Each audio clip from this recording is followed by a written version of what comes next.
Hi, Desai from Groovy Entertainment. Today we're going to record play for you. Today's record is The Story of Cinderella from 1977. So let's get started.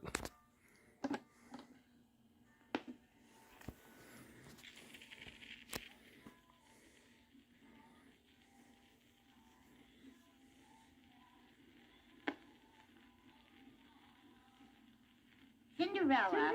Cinderella. Clean my shoes. Make some tea. Yes, sweep the floor. Wash the dishes. Press my dress. Comb my hair. Oh, dear. I'm so tired. I wish I could rest a little. Poor little Cinderella. How very hard her life. And she was so sweet and good. Not only did Cinderella have a stepmother who was the proudest and haughtiest woman in the land, but she had two stepsisters who were like their mother in every way, bad temper and all.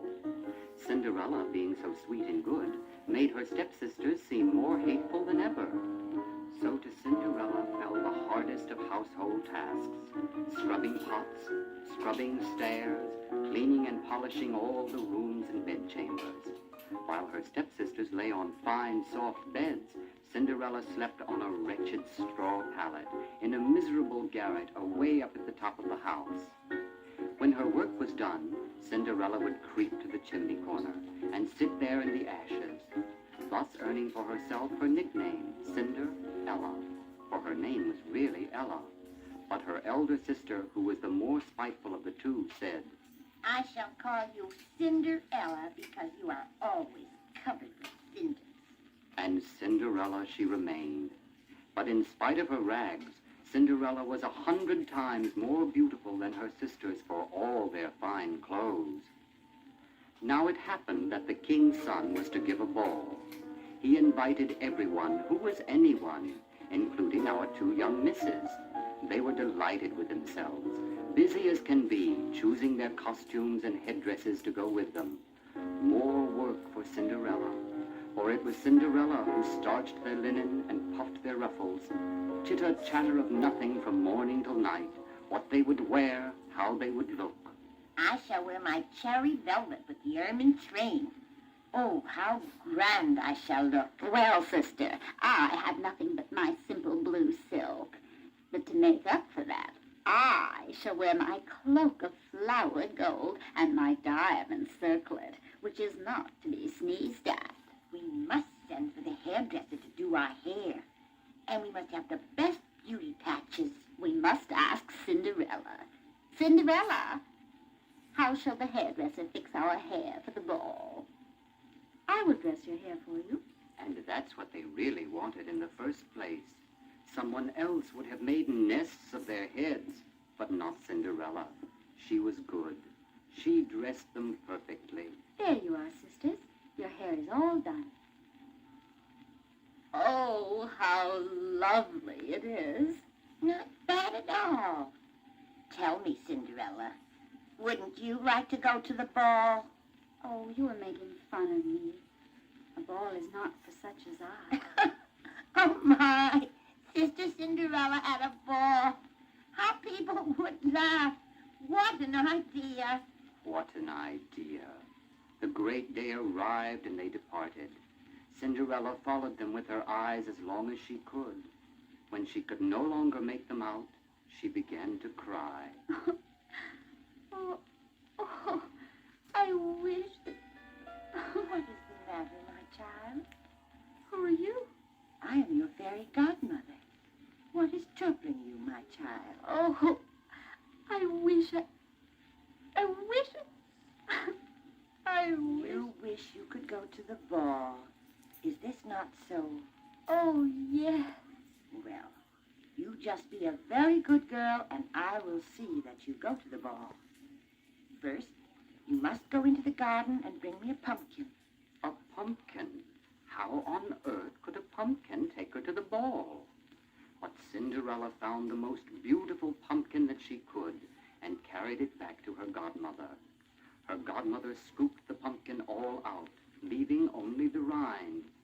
Then she touched it with her wand, and just like that, the pumpkin turned into a beautiful coach, gilded with pure gold. Now I must have a mousetrap. In the mousetrap were 6 mice. Lift open the door of the trap, Cinderella, and as each mouse scampered out, she tapped him with her wand. Each mouse was instantly turned into a handsome, spirited horse, and there, in all, were 6 fine horses of a beautiful dappled mouse gray. What next? Now we must have a coachman. I'll go see if there's a rat in the rat trap. We can make a coachman out of him. That's an idea. Go and see. Here, fairy godmother, there are 3 rats in the trap. I shall choose this one. He has the most handsome whiskers. And when she touched him with her wand, there was a sleek coachman with the most elegant mustaches you ever saw. Was that all? Cinderella, go now into the garden. Behind the watering pot, you will find 6 lizards. Bring them to me. And to complete the setting, her godmother turned the lizards into 6 footmen, who hopped up behind the carriage in their fancy livery and lace, and held on as if they had never done anything else in their lives. Everything was ready for the ball. There now. That will take you to the ball. Are you pleased? Oh, yes, yes. But how can I go dressed in these rags? Her fairy godmother had scarcely touched Cinderella with her wand when her rags changed into a gown of gold and silver, embroidered with rubies, pearls, and diamonds. Then she gave her a pair of little glass slippers, the prettiest in the whole world. Thus arrayed, Cinderella climbed into the coach. But her fairy godmother had some advice to give her. Cinderella, do not stay a moment after midnight. If you do, your coach will turn back into a pumpkin, your horses into mice, your footmen into lizards, and your finery into rags. Oh, I promise, godmother, that I will leave the ball before midnight. And away Cinderella flew to the ball in her gold and silver gown, in the golden coach with 6 beautiful gray horses, her sleek coachman, and her 6 fancy footmen. Now, when the king's son learned that a grand princess, whom no one knew at all, just arrived at the palace, he ran out to receive her. He offered her his hand as she alighted from the coach, and led her into the ballroom, where all the company was assembled. Then a silence fell over the room. Everyone stopped dancing. The violins stopped playing. All eyes turned to gaze at the lovely princess. The king himself, old as he was, could not take his eyes off her, and whispered to the queen that it had been a long time since he had seen anyone so charming and beautiful. The young prince led Cinderella out on the floor to dance. She danced with so much grace that people wondered at her more than ever. A most splendid feast was served, but the prince did not taste a mouthful, so intent was he in gazing at Cinderella. Cinderella even took the time to go and sit near her stepsisters and paid them 1,000 courtesies. She shared with them some oranges and lemons the prince had given her. They were very surprised at the kindnesses the beautiful princess paid them, for they did not recognize her at all. Suddenly, Cinderella heard the clock chime 11 hours and 3/4. She made a deep curtsy to the company and hurried out of the room. The prince pursued her. "Oh, lovely princess, do not leave. Wait. Oh, please wait. I do not even know your name." But it was no use. Cinderella had gone. As soon as she returned to the house, she went to look for her godmother and found her in the garden. You are a very good girl, Cinderella. You returned exactly on time. Did you enjoy yourself at the ball? Oh, yes, godmother, so much. And thank you. But, oh, I wish I could see the prince again. Before her godmother could answer her, her 2 stepsisters knocked on the door. Cinderella opened the door, letting them in, all the while pretending she had been asleep. Oh, how late you are. If you had come to the ball, you would not have been bored, I can tell you. A most beautiful princess came. Just about the most beautiful princess anyone could hope to see. She paid us 1,000 courtesies, and she gave us oranges and lemons. What was the name of this princess? No one knows her name. The king's son is desperate. He would give anything to know who she is. She was so beautiful. My goodness, how lucky you are. Oh, if only I could see her. As a matter of fact, there's to be another ball tomorrow night. The prince is hoping that she will appear once more. But of course you can't go, so you'll never see her. Next night, her sisters were off to the ball, and so was Cinderella. And this time, she was even more splendidly dressed than before. The prince never left her side. Cinderella was having such a wonderful time that she forgot her godmother's warning. She was quite surprised to hear the clock strike the first stroke of midnight. Instantly, she fled from the palace before the startled prince could stop her. The prince tried to follow her, but he could find her nowhere. In her haste, Cinderella had dropped one of her glass slippers. As the prince made his way sadly back to the palace, he saw it and picked it up with great care. Cinderella reached home out of breath and in rags. Barely had she let herself in the door when her sisters returned from the ball. Again she pretended to have just woken up. Did you have a good time at the ball, sisters? Did the beautiful lady return? Yes, she was there, but at the stroke of midnight she fled from the palace. She dropped one of her glass slippers. The prince found it and did nothing but sit in a corner and gaze at it for the rest of the evening. He certainly must be in love with her. Well, it appeared they were right.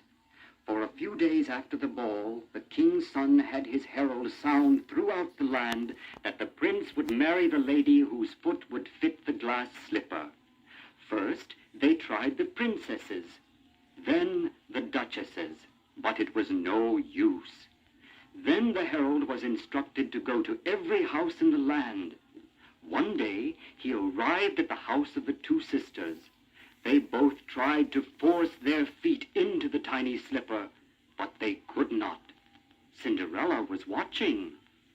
Could I try it on, Harold? Could she try it on? Have you ever heard a sillier request in your life? Let little Miss Cinders dirty the slipper.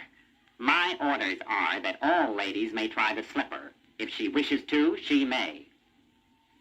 How her stepsisters laughed as Cinderella sat down to try on the slipper, and how they stopped laughing when they saw that it fitted her just perfectly. And their astonishment grew even greater when Cinderella drew from her pocket the mate to the glass slipper and slipped it on her other foot.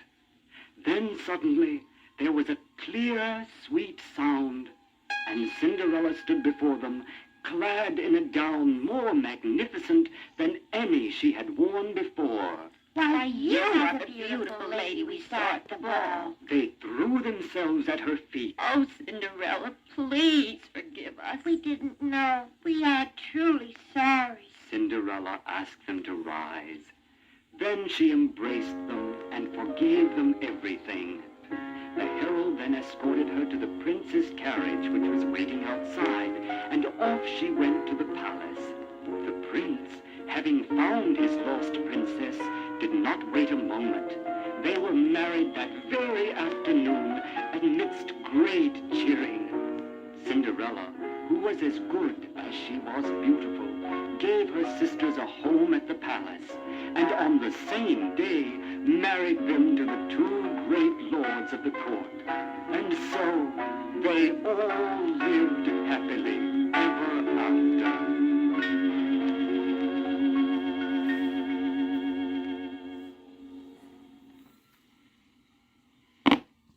So that was the story of Cinderella for 1977. So if you like, subscribe, share, and comment down the groovy video, and another video come out real soon.